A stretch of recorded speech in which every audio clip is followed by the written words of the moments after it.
Hello friends, कैसे हैं आप सभी लोग। आई होप अच्छे होंगे घर पे। तो अपन आज नया टॉपिक स्टार्ट करने जा रहे हैं, नया चैप्टर स्टार्ट करने जा रहे हैं। आप सभी का वेलकम है। अपन ने दो चैप्टर जो पीछे पढ़े थे इलेक्ट्रोस्टैटिक्स में, एक तो इलेक्ट्रिक फील्ड और दूसरा हमने स्टडी किया था इलेक्ट्रिक पोटेंशियल। ठीक है, अगर अपन सीबीएसई के पॉइंट ऑफ व्यू से देखें तो दो चैप्टर हमारे कंप्लीट हो चुके हैं। आज अपन थर्ड चैप्टर स्टार्ट करने जा रहे हैं। ठीक है, और अगर आरबीएससी सिलेबस की देखें तो आरबीएससी सिलेबस में फर्स्ट फोर चैप्टर आपके कंप्लीट हो चुके हैं। 5 नंबर चैप्टर अपन स्टार्ट कर रहे हैं। ठीक है, तो 5 चैप्टर जो है उसका हेडिंग जो है वो इलेक्ट्रिक करंट है। ठीक है, तो अपन इलेक्ट्रिक करंट के बारे में स्टडी करेंगे इस चैप्टर में। आपने देखा होगा पहले जो हमारे दो चैप्टर थे, यानी electric field and electric potential, electrostatic field and electrostatic potential, दोनों में ही चार्ज क्या रह रहा था, कांस्टेंट चार्ज, स्टेबल रहा है। इसका मीन है कि चार्ज है वो स्टेशनरी है, मूव नहीं कर रहा। टाइम के साथ में वो क्या था, बिल्कुल स्टैटिक कंडीशन में चार्ज था। अब अपन इस चार्ज में मूव कर रहे हैं।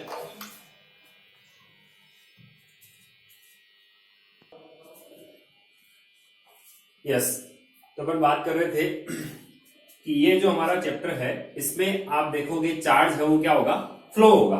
ठीक है, चार्ज फ्लो होगा और अपन वहां चार्ज अगर फ्लो हो रहा है विद रिस्पेक्ट टू टाइम तो वहां अपन कहेंगे इलेक्ट्रिक करंट फ्लो होगी। तो अपन आज स्टडी करने जा रहे हैं इलेक्ट्रिक करंट।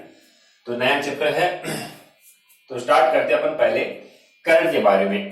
तो करंट अगर हम देखें, जैसे वाटर की भी करंट हो सकती है। मान लो यहाँ पे एक रिवर है और उसमें ऐसे पानी है वो फ्लो हो रहा है। ठीक है, यहाँ ऐसे फ्लो हो रहा है पानी, तो अपन ये कह रहे हैं यहाँ करंट है किसकी, वाटर की करंट है। सिमिलरली अपन देखेंगे कि कोई अगर कंडक्टर है तो कंडक्टर में क्या फ्लो होंगे, चार्ज फ्लो होंगे।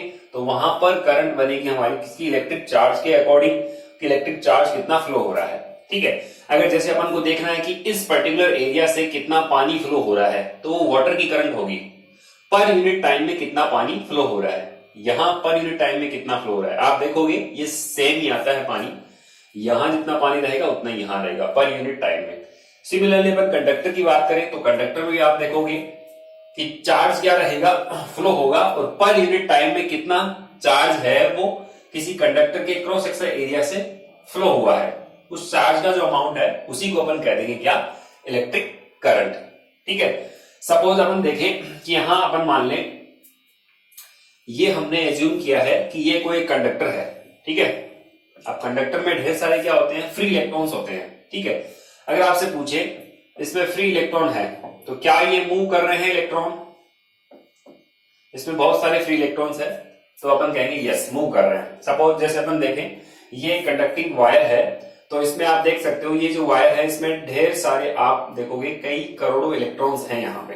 ठीक है, अब क्या ये मूव कर रहे हैं, तो आंसर है यस ये मूव कर रहे हैं, लेकिन ये रैंडम डायरेक्शन में मूव कर रहे हैं। कोई इधर मूव कर रहा है तो कोई दूसरा इलेक्ट्रॉन इधर मूव कर रहा है, कोई इधर मूव कर रहा है, मतलब रैंडमली। ये एक तरह से जैसे अपन 11th क्लास में स्टडी किया था कि किसी कंटेनर में गैस भरी हुई है तो उसके गैस के जो मॉलिक्यूल्स होते हैं वो कैसे रैंडम डायरेक्शन में मूव करते हैं। सिमिलरली यहाँ इलेक्ट्रॉन भी क्या करते हैं, रैंडमली इधर से उधर है वो मूव करते रहते हैं। तो अगर अपन देखें कि यहाँ करंट फ्लो हो रही है क्या, अगर मैं यहाँ पे इसको टच कर रहा हूं तो आप देख लो कोई इलेक्ट्रिक शॉक नहीं लग रहा, कोई यहाँ करंट फ्लो नहीं हो रही। रीजन क्या है, अब अपन कहेंगे यहां तो हमने डेफिनेशन बनाई है कि चार्ज का फ्लो है वो करंट, इलेक्ट्रिक करंट है, तो यहां तो ये तो फ्लो तो हो रहे हैं, फिर इलेक्ट्रिक करंट क्यों नहीं बन रही। तो अब हमारा आंसर रहेगा यहां नेट फ्लो नहीं हो रहा।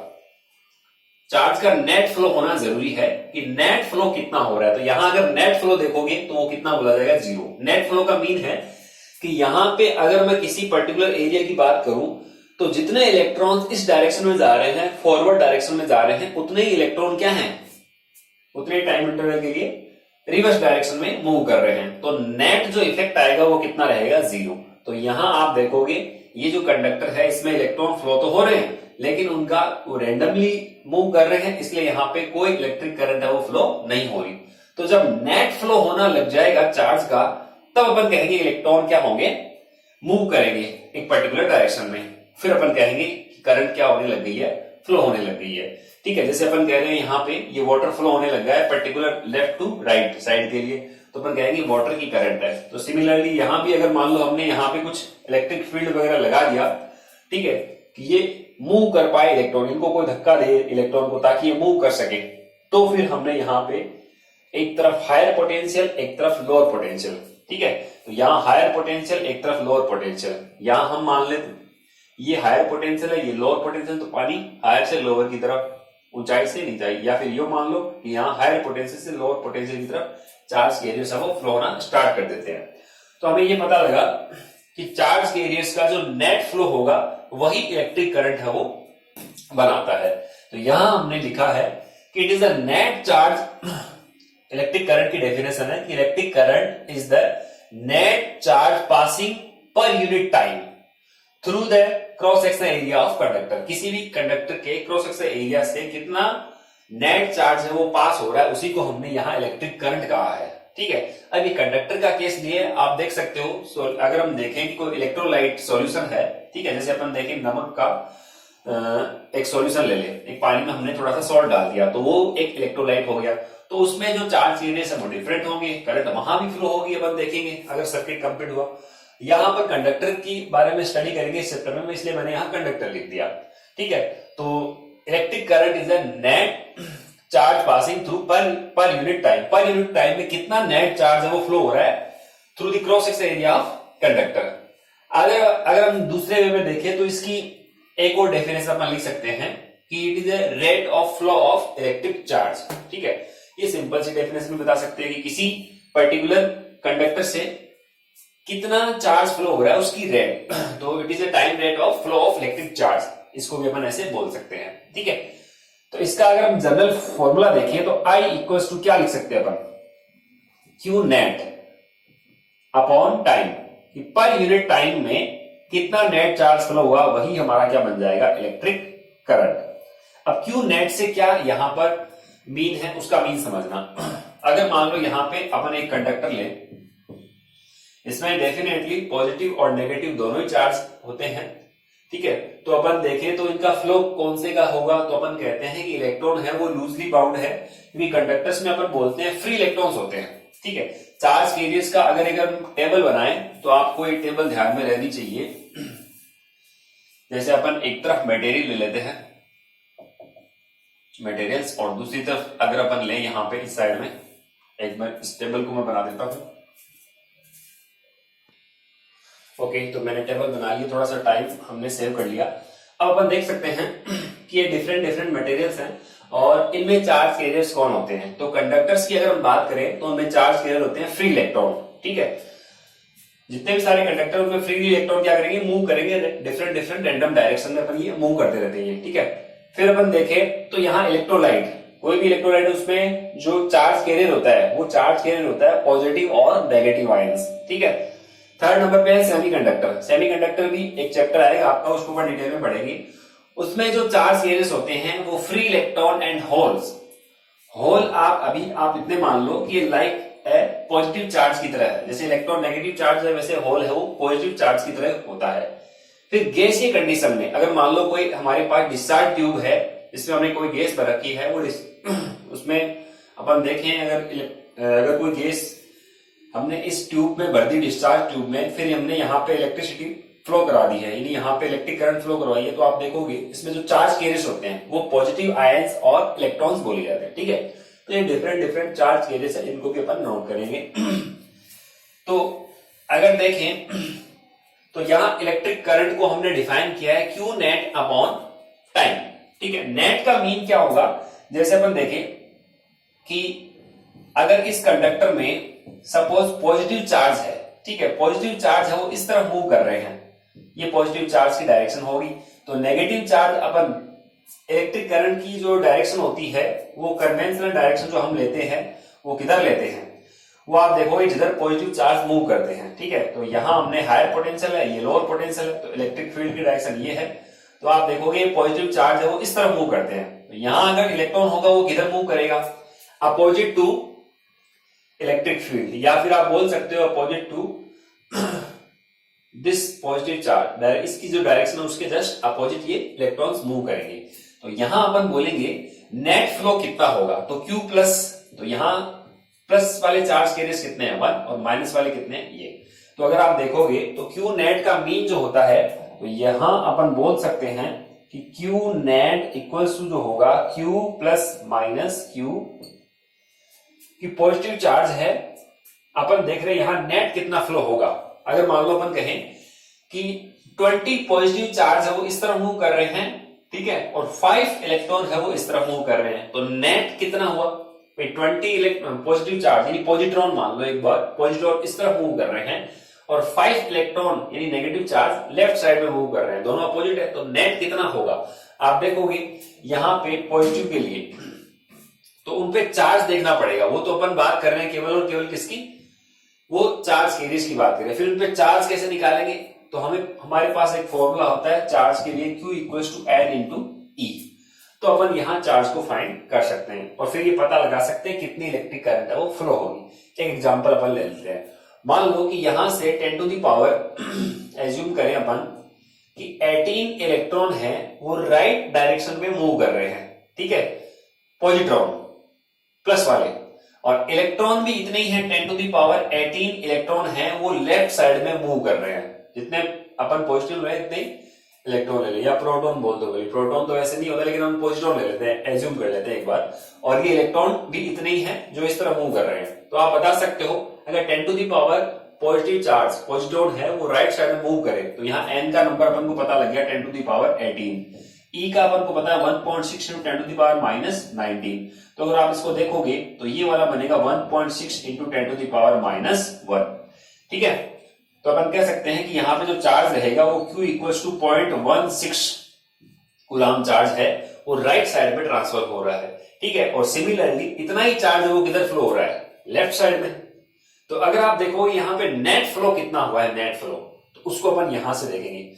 भाई ये तो हो गया प्लस वाला और ये तो हो गया प्लस का, और ये इलेक्ट्रॉन अगर इधर फ्लो हो रहे हैं तो इलेक्ट्रॉन के लिए यहाँ क्या जाएगा माइनस। तो यहाँ Q प्लस माइनस के लिए देखोगे आप, तो इसको मैं यहाँ Q नेट अगर आपसे पूछे Q नेट कितना आएगा, तो Q नेट 0.16 फॉर्मूले के अकॉर्डिंग, प्लस वाले कितने होंगे, प्लस वाले पे चार्ज हमने 0.16 बता दिया, फिर फॉर्मूले के अकॉर्डिंग माइनस वाले पे कितना चार्ज होगा माइनस 0.16, ठीक है, माइनस 0.16। अगर इसको सॉल्व करोगे तो Q नेट कितना आएगा 0.16 और ये माइनस माइनस प्लस, तो ये हो जाएगा 0.32, ठीक है। तो नेट चार्ज हमें पता लग गया कितने टाइम इंटरवल में हुआ।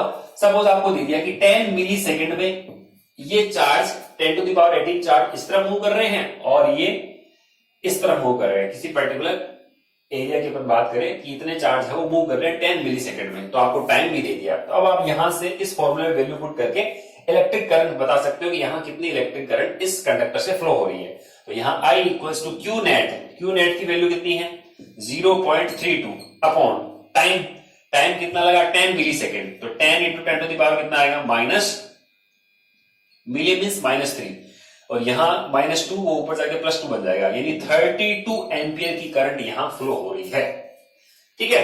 32 एम्पियर की करंट यहाँ फ्लो हो रही है, बहुत ज्यादा करंट होती है, ठीक है। अपन हमारी जो नर्वस सिस्टम जो नर्व्स होती है उनमें अपन कहते हैं लगभग ये माइक्रो एम्पियर की रेंज में ये क्या होती है करंट फ्लो होती है, ठीक है। बहुत स्मॉल करंट होती है माइक्रो एम्पियर। हमारे घरों में कितने एम्पियर पे आ रही है, लगभग 1 से 5 एम्पियर पे हमारे घरों में इलेक्ट्रिक करंट फ्लो हो रही है, ठीक है। हमारे इलेक्ट्रिकल अप्लायंसेस जितने भी हैं ये 1 एम्पियर 2 एम्पियर इस पे ऑपरेट हो जाते हैं, ठीक है। और अगर हम देखें जैसे लाइटनिंग जब होती है, बिजली जब कड़कती है या फिर गिरती है, उस टाइम पे अगर हम देखें तो ये लगभग 10 टू द पावर 5 एम्पियर, ठीक है ना, या 10 टू द पावर 4 एम्पियर मान लो, ठीक है।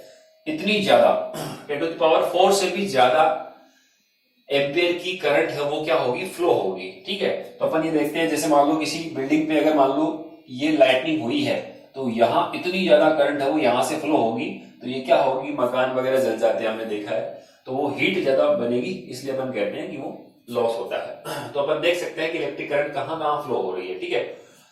तो जो लाइटनिंग हो रही है उसमें भी अपन कहते हैं ये एक तरह से क्या हो रहा है इलेक्ट्रिक चार्ज का मूवमेंट ही है, लेकिन वो जो जहां वो जो ये जो यहाँ इलेक्ट्रिक करंट फ्लो हो रही है ये वाली इलेक्ट्रिक करंट है वो स्टेबल नहीं है, ठीक है। ये कुछ सेकंड के लिए आप देखोगे ये करंट फटाक से फ्लो हो जाएगी उस पर्टिकुलर जो भी जिस पे भी ये बिजली है वो गिरती है, वो अपन कहेंगे बहुत ही कुछ सेकंड के लिए ये तुरंत फ्लो होगी, तो ये स्टेबल नहीं है। हमारे घरों में अपन देखते हैं, हम मोबाइल चार्ज करते हैं या फिर मान लो कोई भी सेल वगैरह से अपन जो सेल से अगर अपन यहाँ करंट ले रहे हैं तो वो कौन सी होती है, स्टेबल करंट होती है, ठीक है। आगे आप देखोगे एक करंट और जिसे अपन कहेंगे एसी, तो आपने नाम सुना होगा एसी और डीसी। तो जो बैटरी है, सेल है या मोबाइल चार्ज अपन जो कर रहे हैं वो अपन डीसी से ही चार्ज कर सकते हैं, डायरेक्ट करंट जिसको बोलते हैं। अल्टरनेटिव करंट कौन सी होती है वो भी अपन आगे, हमारा पूरा चैप्टर है अल्टरनेटिव करंट पे, वहां डिटेल में अपन देखेंगे। इस चैप्टर में कौन सी स्टडी करेंगे, तो इस चैप्टर में अपन डीसी को स्टडी करेंगे जो सेल या बैटरी से हमें मिलती है, ठीक है। तो इस पूरे चैप्टर में अपन इलेक्ट्रॉन्स का एक पर्टिकुलर डायरेक्शन में फ्लो पढ़ेंगे, ठीक है, जिसको अपन कह रहे हैं डायरेक्ट करंट या डीसी करंट, ठीक। अच्छा, तो यहां एक क्वेश्चन मैं आपको दूंगा करने के लिए, उसको आप सोल्व करोगे कि नेट चार्ज आप कैसे फाइंड करोगे कि पॉजिटिव चार्ज कितने फ्लो हो रहे हैं, नेगेटिव चार्ज कितने फ्लो हो रहे हैं, फिर उन पे चार्ज निकालोगे आप और चार्ज निकाल के इसके अकॉर्डिंग करके और फाइनल आंसर बताओगे कितने एम्पीयर की करंट है वो फ्लो हो रही है। तो ये क्यू नेट अपॉन हमने यहां क्या लिख दिया, टाइम। अब अपन लेते हैं आगे एवरेज करंट कितनी फ्लो होती है, एवरेज करंट किसी कंडक्टर से एवरेज करंट कितनी फ्लो होगी, ठीक है। तो यहां पर अपन नेक्स्ट लिखते हैं एवरेज करंट, आप पूरा लिख लेना एवरेज करंट, ठीक है। इसको अपन आई एवरेज इससे डिनोटेट कर देते हैं। तो सपोज एक कंडक्टर है हमारे पास, ये कंडक्टर है, डेल्टा टी टाइम इंटरवल में यहां से डेल्टा क्यू चार्ज है वो फ्लो हो रहा है, तो एवरेज करंट जो दी जाएगी उसका फॉर्मूला यहां अपन लिख देते हैं, I average equals to delta Q upon delta T, ठीक है। यहां मैं नोट करूंगा if delta Q charge flow through conductor in delta T times then I average equals to delta Q upon delta T, ये अपन यहां language में लिख देंगे। अब अगर मान लो आपको क्वेश्चन दे दे कि 3 मिली सेकेंड में, या अपन ये कह दे कि कोई पर्टिकुलर टाइम इंटरवल दे दिया आपको कि t1 इक्वल्स टू 2 सेकेंड से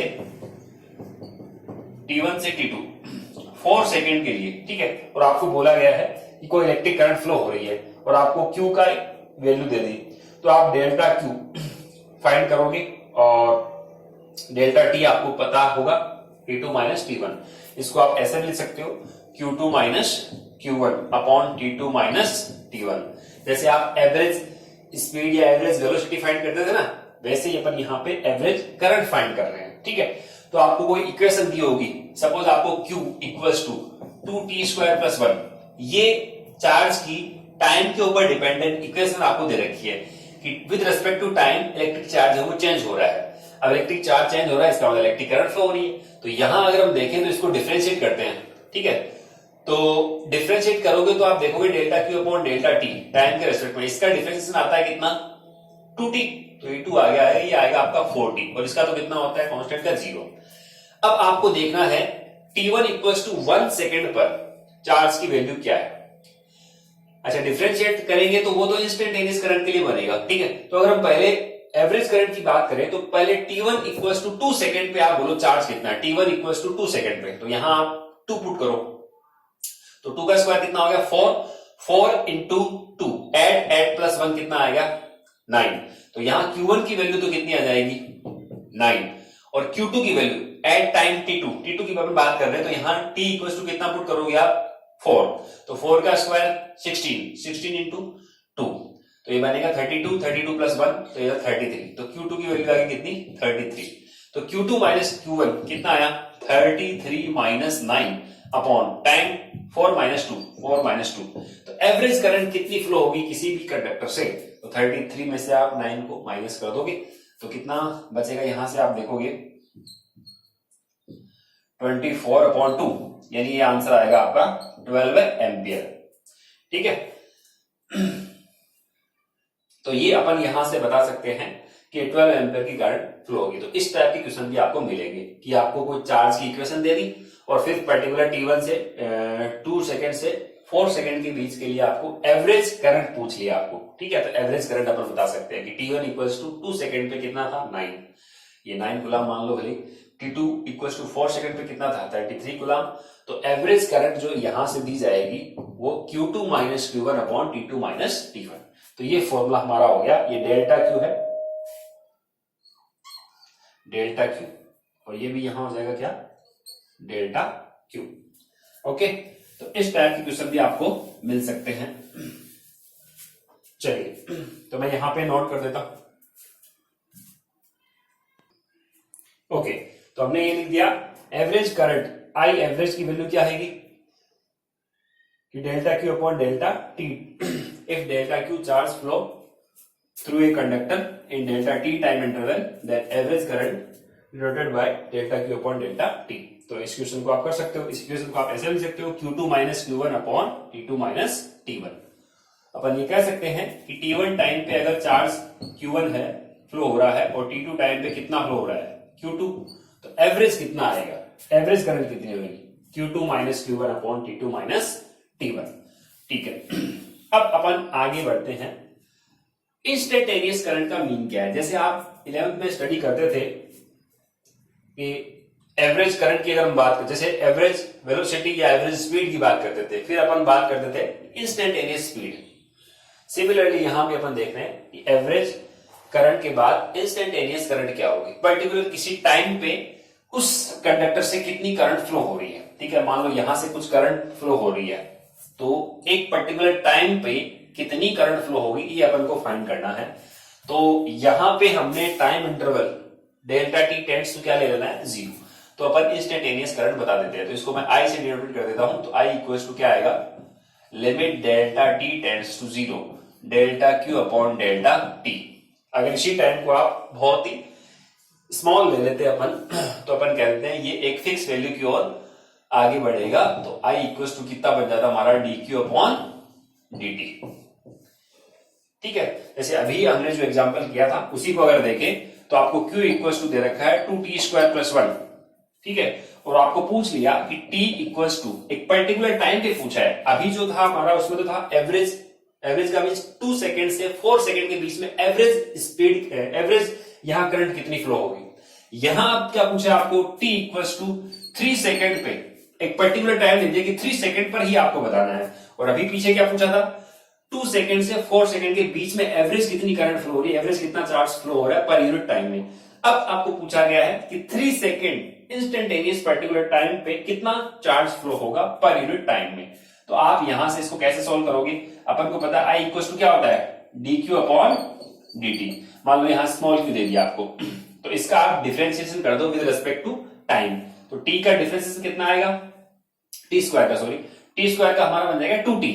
तो ये 2 है वो आगे आएगा, तो ये बन जाएगा 4t, और 1 यहां कांस्टेंट है, इसका डिफरेंशिएशन 0। अब आपको t इक्वल टू 3 सेकेंड पे करंट की वैल्यू फाइंड करनी है।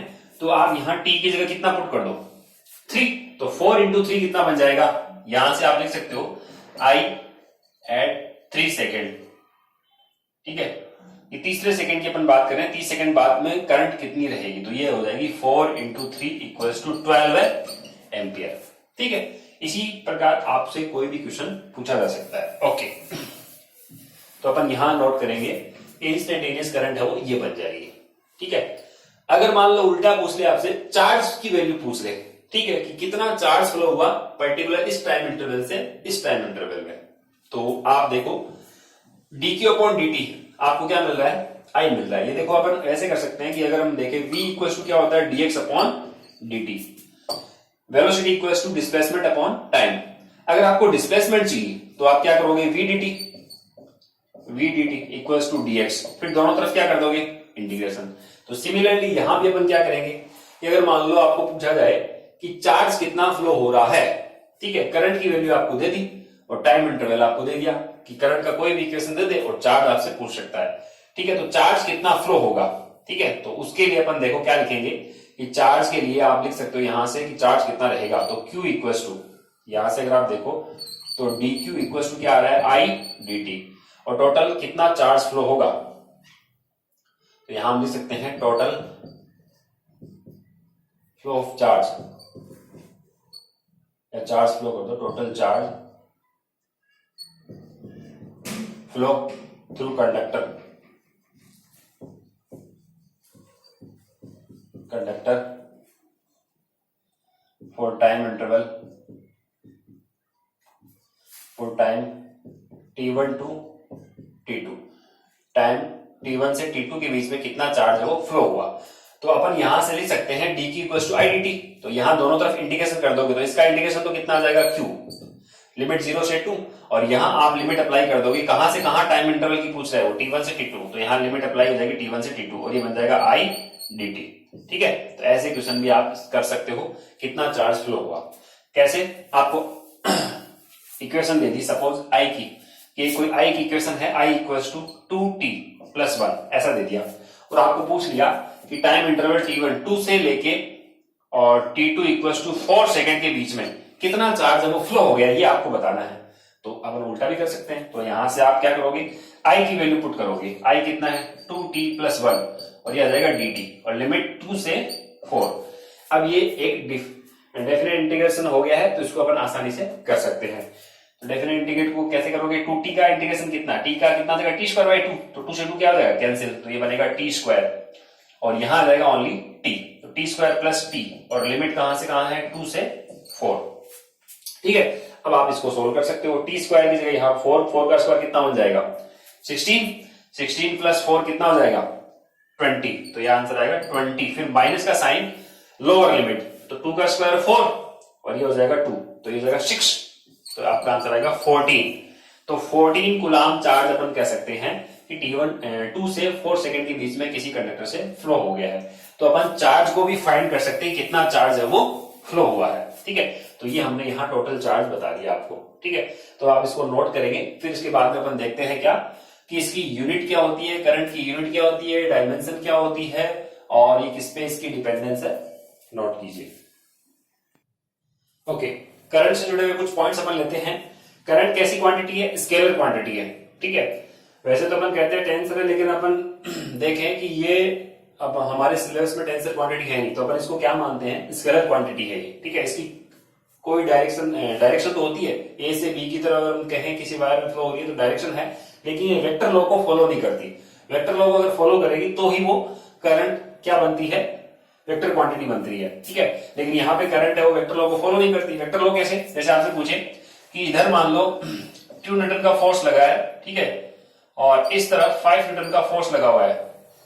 ये मान लो ये इधर 3 न्यूटन है, इधर 4 न्यूटन कर देते हैं कि इधर 3 न्यूटन है, इधर 4 न्यूटन है, तो रिजल्टेंट कितना आएगा, तो आप रिजल्टेंट यहाँ इस डायरेक्शन में बताओगे और इनका रिजल्टेंट 5 बताते हो आप। ठीक है, लेकिन अगर हम करंट की बात करें कि यहां मान लो करंट को अगर आप देखो, इधर करंट आ रही है मान लो 3 एम्पियर और इधर से आ रही है 4 एम्पियर, तो इनका रिजल्टेंट इस बार आप 5 नहीं बताओगे। यहां से ये करंट इधर से 3 आई है, इधर से 4 आई है, तो इनका जो परिणामी रिजल्टेंट आएगा वो इस तरफ कितना जाएगा, 7 एम्पियर हो जाएगा। ठीक है ना, क्योंकि यहां अपन कहते हैं कंजर्वेशन ऑफ चार्ज फ्लो हो रहा है, जितना करंट यहां, जितना चार्ज यहां से फ्लो हो रहा है उतना ही यहां से पास हो जाएगा, यानी इंट्रिंग चार्ज जितना है उतना ही लीविंग चार्ज है। ठीक है, तो यहाँ 4 एम्पियर, यहाँ 3 एम्पियर, तो ये टोटल कितना हो जाएगा 7 एम्पियर की करंट यहाँ से फ्लो हो जाएगी। इसीलिए अपन कहते हैं ये वेक्टर लॉ को फॉलो नहीं करती यहाँ पे। ठीक है, इसलिए ये कैसी क्वांटिटी है, स्केलर क्वांटिटी। सेकंड, यूनिट इसकी एम्पियर है, पता है हमें, या फिर कूलाम सेकंड इनवर्स। ठीक है, sorry coulomb, I equals to अपन क्या लिखते हैं Q/T, हाँ कूलाम सेकंड इनवर्स बनेगा। चार्ज की क्या होती है, चार्ज की अपन ले सकते हैं कि एम्पियर इनटू सेकंड, तो ये होगी कूलाम पर सेकंड, कैपिटल C है और इसके बीच आप थोड़ा सा स्पेस फिलिए, सेकंड इनवर्स। ठीक है, फिर कंडक्टर हमेशा क्या रहता है, जब इसमें करंट फ्लो होती है, अगर हम कहें यहाँ पे कुछ करंट फ्लो हो रही है, करंट अगर फ्लो होगी तो आप देखोगे ये क्या रहता है, न्यूट्रल। अब आप कहोगे सर इसमें करंट फ्लो हो रही है, करंट फ्लो हो रही है तो इलेक्ट्रॉन फ्लो हो रहे हैं, इलेक्ट्रॉन अगर फ्लो हो रहे हैं फिर ये इलेक्ट्रिकली न्यूट्रल कैसे है, जब इसमें इलेक्ट्रिक करंट फ्लो हो रही है, हमने बैटरी से कनेक्ट कर रखा है, इलेक्ट्रॉन्स फ्लो हो रहे हैं, एक पर्टिकुलर डायरेक्शन में फ्लो हो रहे हैं, फिर भी आप बोलते हो ये इलेक्ट्रिकली क्या रहता है, न्यूट्रल रहता है। उसका रीजन क्या है, तो अपन बोल रहे हैं यहाँ पे बैटरी हमने यहाँ लगाई है तो कुछ चार्ज थोड़ी एक्स्ट्रा लगाया, बैटरी कर क्या रही है, कुछ एनर्जी तो दे रही है। यहाँ पहले जितने पॉजिटिव चार्ज थे उतने ही नेगेटिव है, तो इलेक्ट्रॉन्स ही तो ओनली फ्लो हुए हैं, तो यहां अपन बोलेंगे इलेक्ट्रॉन्स फ्लो हो भले ही, कोई दिक्कत नहीं है, वो इलेक्ट्रिकली कंडक्टर क्या रहता है, न्यूट्रल रहता है। ठीक है ना, और उसका रीजन मैंने बता दिया आपको कि कोई एक्स्ट्रा इलेक्ट्रॉन नहीं आया है, पहले जितने प्रोटॉन इलेक्ट्रॉन थे उतने ही अभी है। ठीक है ना, जितने इलेक्ट्रॉन्स मान लो यहां इंटर कर रहे हैं उतने यहां लीव करेंगे, तो तो ये सेम रहता है अमाउंट, इसलिए आप देखोगे इलेक्ट्रिकली क्या बोला जाता है, न्यूट्रल, जब करंट इसमें से पास होती है। ये एक इंपॉर्टेंट प्रॉपर्टी आपको याद रखनी है कि अगर हम बात करें इस करंट की, तो किसी कंडक्टर से अगर करंट फ्लो हो रही है तो उसके क्रॉस सेक्शन एरिया पे डिपेंड नहीं करती। ठीक है, आप देख रहे हो यहाँ पे I1, I2, I3 या different different cross section area है, ये बड़ा, ये छोटा, फिर ये और छोटा। तो डिफरेंट डिफरेंट के लिए मैंने यहाँ करंट के लिए I1, I2, I3 सिंबल दे दिया, लेकिन आप देख रहे हो यहाँ करंट की वैल्यू क्या आ रही है, सेम आ रही है। ठीक है ना, कि सेम करंट है वो फ्लो होगी। ये कभी नहीं हो सकता कि अपन कहें कि यहाँ देखो, मान लो यहाँ पर यूनिट टाइम में जितना चार्ज फ्लो हो रहा है उतना ही यहाँ चार्ज फ्लो होगा पर यूनिट टाइम में, और उतना ही यहाँ पर यूनिट टाइम में चार्ज फ्लो होगा। जैसे आपने कंटिन्यूटी इक्वेशन पढ़ी है 11th क्लास में, तो उसमें भी अपन कहते थे कि यहाँ अगर मान लो पानी का पर यूनिट टाइम में जितना पानी फ्लो हो रहा है उतना ही पानी यहाँ पर यूनिट टाइम में फ्लो होगा। क्यों? क्योंकि यहाँ देखोगे आप, यहाँ स्पीड इंक्रीज हो जाएगी। ठीक है, तो आप पर यूनिट टाइम में जितना पानी यहां फ्लो हो रहा है उतना यहां फ्लो होगा। अगर ऐसा नहीं होता तो आप देखते कि मान लो यहां पे आप देख रहे हो 5 लीटर पर मिनट फ्लो हो रहा है। ठीक है, और यहां पे आप देखोगे कि 2 लीटर पर मिनट फ्लो हो रहा है। अगर ऐसा हो जाता कि यहाँ छोटा क्रॉस सेक्शन एरिया है तो थोड़ा पानी पर मिनट से फ्लो हो रहा है, तो बाकी का बचा हुआ 3 लीटर कहां गया। इसलिए अपन कहेंगे पर यूनिट टाइम में हमेशा है वो जो पानी फ्लो हो रहा है वो इक्वल रहेगा। इसी प्रकार यहां भी आप देखोगे पर यूनिट टाइम में चार्ज की वैल्यू क्या रहेगी, सेम रहेगी। तो electric current does not depend on cross section area of conductor, यानी I1, I2, I3 की वैल्यू क्या रहेगी, सेम रहेगी। तो आप नोट कैसे करोगे, यहां से स्टार्ट करोगे इलेक्ट्रिक करंट, इसको इतना पूरा नोट किया यहां तक, फिर इसके बाद में डिफरेंट डिफरेंट मटेरियल के लिए ये चार्ज केजेस होते हैं। फिर इसको आप कुछ इंपॉर्टेंट पॉइंट्स है 1, 2, 3, 4, ये 4 पॉइंट आप लास्ट में नोट कर सकते हो। तो इसको नोट कर लीजिए आप। ओके डियर स्टूडेंट्स, तो ये क्वेश्चंस आपको सॉल्व करने हैं। Thank you.